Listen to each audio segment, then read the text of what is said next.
Hace pocas semanas presentaste el libro La experiencia de Tupamara pensando en nuevas insurgencias. Bueno, parece ser una apuesta a futuro de tu parte, ¿no?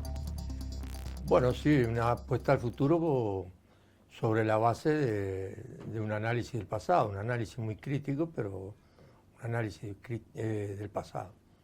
Es decir, cómo sacar de la historia vivida las conclusiones que sirvan a quienes vendrán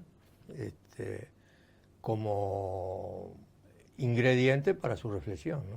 ¿El MLN tendría que haber hecho otra lectura de la creación del Frente en el 71? Porque lo vio como, bueno, como una aventura electoralista, ¿no? Lo vio como, sí, lo que lamentó el MLN lo vio como una expresión popular, ¿no? Pero lamentó de que se diera justo para las elecciones. El MLN en el año 71 apoyó críticamente al Frente Amplio e incluso hubo una especie de tregua unilateral por la cual se cesaron las operaciones militares para favorecer el desarrollo del Frente Amplio. En ese sentido actuamos con muchísima flexibilidad y olfato popular. Claro que después no percibimos, después de las elecciones del 71, no nos dimos cuenta que la gente en definitiva, al votar por el Frente Amplio un 18% y al votar otro tanto, un poco más, por Wilson Ferreira Aldunate, un 40-45% entre el Frente Amplio y Ferreira Aldunate, estaban buscando una salida pacífica al conflicto que se había instalado en el año 68. Hubo un divorcio ahí entre la sociedad y el MLN, Y ¿no? entonces ahí sí se produce un divorcio o se produce un distanciamiento. El MLN avanza a toda velocidad y la sociedad, el movimiento popular, hasta los sectores más radicalizados entre el movimiento popular, estaban haciendo un compás de espera, ¿no? ¿Qué tendría que haber hecho el MLN en el 72, a principios del 72? Y probablemente tendría que haber sido mucho más sensible a lo que la gente en ese momento, las expectativas de la gente en ese momento y haber sido más cuidadoso, como en los primeros años, ¿no? Porque el MLN hizo acciones durante los primeros meses, en el año 67 y 68, donde se cuidaba mucho de graduar la violencia que se empleaba para no romper con las expectativas de la gente, para no romper con ese sentido pacífico que siempre tiene la gente. La gente pues, quisiera los cambios profundos y los quisiera mientras está tomando mate en la cocina de la casa, ¿no? No quiere tener que salir a la calle a resistir y a que la policía le dé palo, no, quiere estar en la casa. Pero bueno, llega el momento en que no tiene más remedio porque justamente se sienta en la cocina de la casa y no tiene nada para tirar en el fogón. Creo que fue Garcés que definió su vida como un suicidio de clase. Fui yo en un libro de Garcés. Fue usted Fui yo mismo. mismo en un libro de Garcés. Bueno, Entonces supongo que estará de acuerdo. Seguro. ¿Por qué hizo eso? Bueno, en esas condiciones históricas, mucha gente que ha nacido en una situación social privilegiada, como me ocurrió a mí, pero además fueron muchos compañeros más, y compañeras sobre todo, ahí que ocurre que hay una solidaridad y por la cual uno se vuelca a favor del pueblo, ¿no? La gente queda colocada, como decía don Enrique Erro, en una disyuntiva, con el pueblo o contra el pueblo. Bueno, aquellos que nos volcamos a favor del pueblo, fuimos haciendo un proceso por el cual desarrollamos, hasta nos cambiamos, es decir, teníamos una cantidad de gustos, de maneras de pensar, de maneras de sentir, muchos sentimientos que pertenecieron a la clase social dominante y adoptamos los de la clase oprimida, ¿no? La manera de ver el mundo. Es decir, una cosa es ver el mundo desde arriba y desde Carrasco y bien comido, y otra cosa es ver el mundo desde el Bajo Valencia, mal comido y trabajando en alguna changa o en alguna empresa de seguridad, ¿no? ¿Y qué le decía a su familia? Y bueno, no, mi familia siempre me apoyó solidariamente, mi madre, mi padre, más allá de que no compartían mi manera de pensar. Yo, de todas formas, fuimos 3 hijos, no, los que nos suicidamos de clase, ¿no? Mi hermano también, lo asesinaron durante la toma de Pando. Mi hermana estuvo presa en la región número 4 hasta el año 78. Y bueno, y después está la historia mía. O sea que mi madre tuvo que dividirse entre los 3 hijos, el dolor por los 3 hijos, y además criar a mi hija, que ella fue la que lo crió, la que la crió. Igual, esos padres alguna responsabilidad tienen que haber tenido en ese suicidio de clase colectivo. Bueno, ¿no? yo me crié en un hogar muy politizado, muy politizado. Su padre fue integrante del Consejo Nacional del de Poder Gobierno, Ejecutivo, fue ¿no? senador, fue intendente varias veces en Minas, y en un determinado momento, cuando se firmó, estando en el Consejo Nacional de Gobierno, cuando se firmó la primera carta de intención con el Fondo Monetario Internacional, recién murió el contador Assini, que fue el que la firmó. Mi padre renunció al Consejo Nacional de Gobierno, es decir, tomó una actitud radical en relación a lo que él pensaba. Él había ido al Consejo Nacional de Gobierno no para acordar con el Fondo Monetario Internacional, sino con un proyecto desarrollista. Entonces renunció. Entonces, tal vez ese radicalismo en las actitudes personales sí lo heredamos. ¿Cuál diría que es su mayor aprendizaje de todos estos años en Santa Catalina? Bueno, voy para 26 años que vivo en Santa Catalina. Y mi mayor aprendizaje tal vez es que la fraternidad está a flor de piel entre quienes viven en la pobreza y aún en la miseria más profunda, como son algunos casos. Es decir, usted ha oído hablar de que en Carrasco, Malvin, se críe los hijos que quedan solos porque la madre se fue y el padre está en la cárcel y bueno, los vecinos lo crían. Esa solidaridad tan profunda, tan humana, se ve en los sectores más humildes, ¿no? Ahora, usted como político, quedó solo. Hace unos años le mencioné su nombre al pasar a Lucía Tomonansky, y Tomonansky me decía, bueno, pero Zabalza no milita para nadie, Zabalza milita para sí mismo. Yo creo que la que milita para sí misma es ella, ¿no? Tan así es que ha trepado. Es decir, yo me opté por un camino que es el de no transigir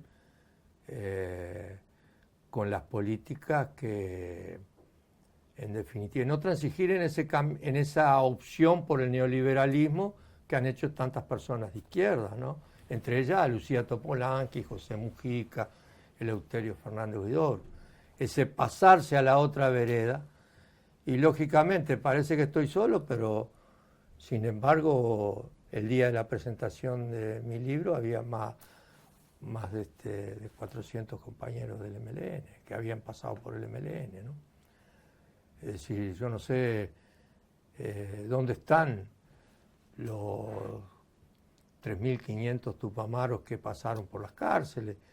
Y no sé, yo puedo caminar por las calles y todavía ahora, a pesar de que desde el año 2000 no estoy más en la Junta Departamental,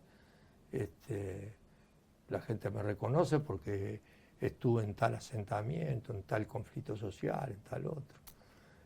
Yo no me pasé de vereda. Pienso que el recuerdo que va a quedar es ese, ¿no? El recuerdo de que hice una producción intelectual a través de artículos y de libros que he escrito, el libro de Sendik y este último, que significa el mirar hacia el futuro con los mismos lentes con que miramos en los años 60 la realidad nacional. Uno de los elementos del pensamiento de Sendik es la autocrítica. ¿Usted cuál sería su principal autocrítica? Ese libro es una autocrítica en sí, ¿no? Es decir, la experiencia tucumana es una autocrítica, no es la apología de la lucha armada, algo que hay en muchos otros libros, que es la apología de la lucha armada, enaltecer la lucha armada y después abrazarse con los milicos torturadores. Esa es la gran contradicción, eso es lo inmoral que ha ocurrido. En cambio, yo hago autocrítica, pero estoy siempre caminando por la misma vereda, por la vereda del pueblo uruguayo, por la vereda de la revolución socialista. No me he cambiado, no he renunciado a mis principios, no he caído en la apostasía, me mantengo firme en los principios. Pienso que ese es el recuerdo, eso es lo que además es el recuerdo que yo quiero dejar, la memoria. A los 72 años uno ya piensa en eso, ¿no? Piensa en cómo va a ser recordado. Hace 1 año y medio que está enfermo. Hace 1 año y medio que estoy peleando por la vida contra un cáncer de esófago. ¿Cómo es esa pelea? ¿Qué puede decirnos de eso? Bueno, a mí me ayudó mucho también la experiencia, ¿no? Porque para sobrevivir 11 años de aislamiento total, como rehén de la dictadura, se precisó mucha disciplina y mucha firmeza, ¿no? Y con esos instrumentos que ha encarado la lucha contra el cáncer. Por suerte, si esto hubiera sido hace 20 años atrás, tal vez no hubiera contado tampoco con una cantidad de recursos médicos que hoy existen y que son de una ayuda invalorable para sobrevivir, si no, no sería imposible sin los avances en la cirugía, en la propia radioterapia, y que tuve la suerte de encontrarme con una serie de médicos acá en el Uruguay en salud pública y en San Pablo en salud pública, médicos que tienen vocación, la vocación hipocrática, ¿no? Y que realmente son ellos los que me salvaron la vida, ¿no? Bien. ¿Se imaginaba que le podía pasar esto o fue algo que lo sorprendió? Habíamos emprendido una vida de pareja, que teníamos enormes expectativas y proyectos futuros, que lo estábamos concretando, nos enlazaba un amor muy profundo y de repente esto es decir, el cáncer está ubicado en mi esófago, pero en realidad nos afectó la vida de los dos, ¿no? Es decir, la lucha que di yo la dio ella, la dimos entre los dos juntos, ¿no? Es decir, que la vida se me transformó. Y esa firmeza y disciplina que hubo que tener, también la tuvo Verónica, ¿no? O sea, fue tremendo, ¿no? Es decir, ahora salimos fortalecidos porque por suerte yo hace un mes empecé a comer recién, hasta hace un mes no comía. Entonces ahora tenemos la cara distinta ya. Ahí está. El papel de Henry Hengler debe haber sido fundamental, ¿no?, en todo este proceso. Y bueno, yo me enteré que un día ahí por septiembre del año pasado, el 14, septiembre del año 14, me enteré que me hicieron una endoscopía y me enteré de que tenía una herida con apariencia tumorosa y a las 4:30 de la tarde y a las 5 estaba con él. Es el brujo de la tribu. Henry es el brujo de la tribu, entonces le debo muchísimo. Cuando los médicos en San Pablo me habían desahuciado porque después de la operación me agarré 2 bacterias hospitalarias, él decía, no, está sobreviviendo, está peleando, y indicaba ahí las señales que yo daba de que quería todavía seguir luchando, ¿no? Sí, le debo muchísimo. Cuando desperté fue las dos primeras personas que vi, a Verónica y a Henry, ¿no? ¿Cómo hace para compartir una mesa con Engler? Cuando Engler, yo qué sé, yo lo he visto en la calle Tristán Narvaja, en los actos del MTN. Y sí, ¿qué tiene que ver? Tenemos un gran afecto con Henry. Yo me siento un gran afecto por una cantidad de compañeros que no piensan igual que yo, ¿no? Por supuesto, ¿no? Durante todo este proceso me he sentado a la misma mesa con una cantidad de compañeros que están en el gobierno. Con otros no. Es decir, con otros no. Yo responsabilizo mucho a Fernández Huidobro y a Mujica por todo ese proceso y me he sentido muy alejado de ellos, ¿no? A mí me estalló en la cara ese cambio que hubo en ellos. Primero me sorprendió, ¿no? Sobre todo yo tenía una relación muy afectiva con Huidobro.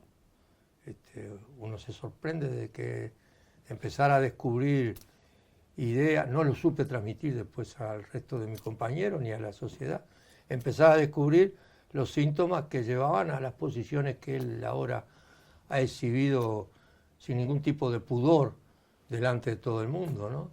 En aquella época estaba como oculta, ¿no?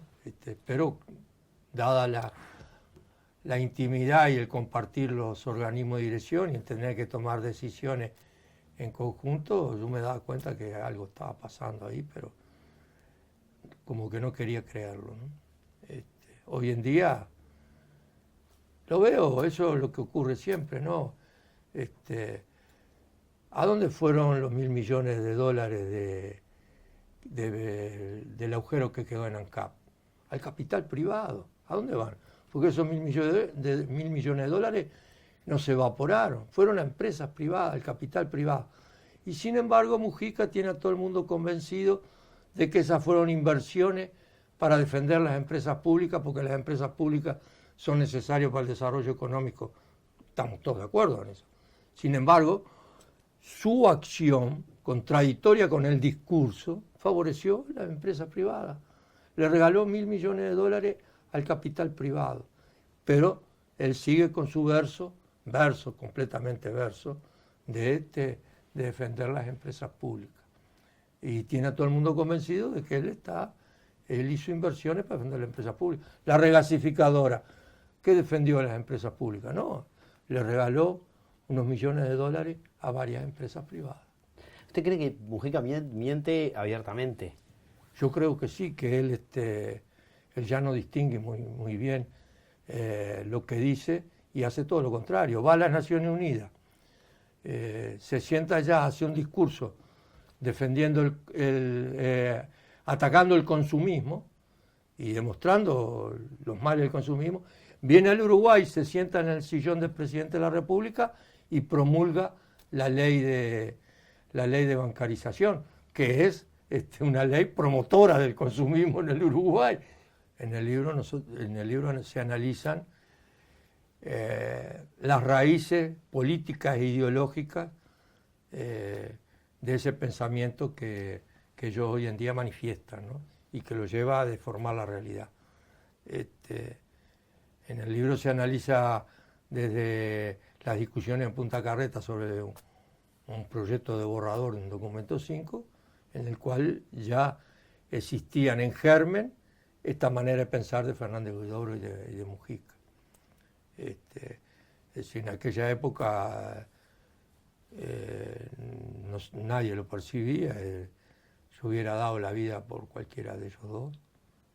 De hecho, hubo compañeros que dieron la vida para proteger a otro compañero.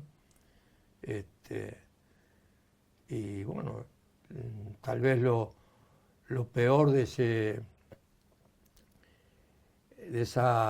transvestismo ideológico haya sido el olvido de de quienes dieron la vida, el olvido de quienes fueron desaparecidos, el olvido de los miles de torturados que hubieron y la banalización del heroísmo, porque hubo decenas de compañeros que murieron en la tortura, hubo más de 25 compañeros que murieron en la tortura resistiendo.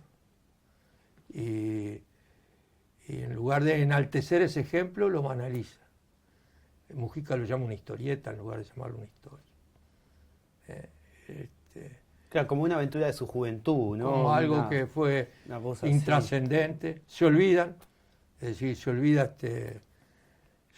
por qué Raúl Sendic no tiene un lugar en la nomenclatura de Montevideo. ¿Por qué? Si fueron los dueños del país, los dueños del gobierno durante varios años. Tendría que tener algo que lo recordara y que sirviera como símbolo para que la juventud, las futuras insurgencias, lo tuviera como ejemplo, ¿no? A Raúl Sendic. No, lo enterraron nuevamente, lo encerraron en un cajón y no quiere que haya nada que simbolice el espíritu de rebelión, el espíritu de socialista que representaba Raúl Sendic. Ellos no quieren que haya nada de eso porque su papel hoy en día es desalentar y aplastar, postergar las rebeliones populares. ¿Cuál ha sido su principal error desde el punto de vista político e ideológico? Y yo pienso que el principal error de mi vida fue haber, a la salida de las cárceles, no haberme dedicado a la vida familiar, a reparar y reconstruir los lazos con mis amistades y con mi familia y arraigarme en el trabajo, en la vida sindical. Lo empecé a hacer en la ciudad de Minas, pero por muy breve tiempo no me cambió la cabeza. Y yo seguí enroscado en la pequeña vida de aparatos partidarios durante años. Porque usted, por algunas cosas que yo he leído, como que descubrió todo un mundo, ¿no? Con Verónica Engler y con esa nueva vida. Por supuesto. Por supuesto lo descubrí. Si nos hubiéramos conocido 20 años atrás, lo hubiera descubierto antes, tal vez. ¿Y le parece que ese espacio tal vez sea un espacio más fértil para la revolución que los aparatos sindicales? Yo creo que ese o espacio es necesario, que uno tiene que desarrollar una vida normal, una vida de ser humano. El revolucionario no es un monstruo que está apartado de la sociedad, sino que tiene que desarrollar una vida normal, de amor, tener hijos, tener los sentimientos que tiene todo el mundo, ¿no? Y no tabicarse con relación a toda esa vida sentimental. Bien, ya para ir cerrando. Creo que de esa manera la cabeza piensa mejor. Bien. La última, ¿qué le dice a un joven de 14 años que hoy en el 2016, quiere cambiar el mundo, o sea, quiere dedicar su vida a mejorar el mundo? ¿Qué le recomienda? Le digo que es un fenómeno. Si a los 14 años quiere cambiar el mundo, es un fenómeno. Yo tengo un hijo de 15 años y todavía no quiere cambiar el mundo. Creo que es un fenómeno. En el Uruguay hoy, sobre todo, cuando lo que en el Uruguay domina totalmente la idea de que el capitalismo es para toda la eternidad. Es decir, así como se inició el universo hace 15.000 millones de años, otros 15.000 millones de años de capitalismo nos espera. Idea falsa, porque el capitalismo es una cuestión histórica que apareció y que va a desaparecer. Va a haber que hacerlo desaparecer. Pero se está agotando también, está mostrando cómo está agotando los recursos materiales de la Tierra, ¿no? El planeta lo está agotando. Yo lo que le diría era que piense así, que piense en esas cosas, piense cómo la verdad del capitalismo es más explotación, que visite los cinturones de Montevideo, que vaya a los barrios del norte de Montevideo y a los barrios del oeste de Montevideo, y que piense, sí, que piense mucho, que piense que una persona que gana menos de 15.000 pesos es pobre, vive en la pobreza y vive agobiado por esa pobreza, y sin embargo en las cifras oficiales y en lo que le vende la televisión, esa persona aparece como que no es pobre, como que tiene una capacidad, un poder de consumo tremendo, que satisface sus necesidades. Es decir, que no se lleve por lo que dice la televisión, sino que vaya a ver la realidad.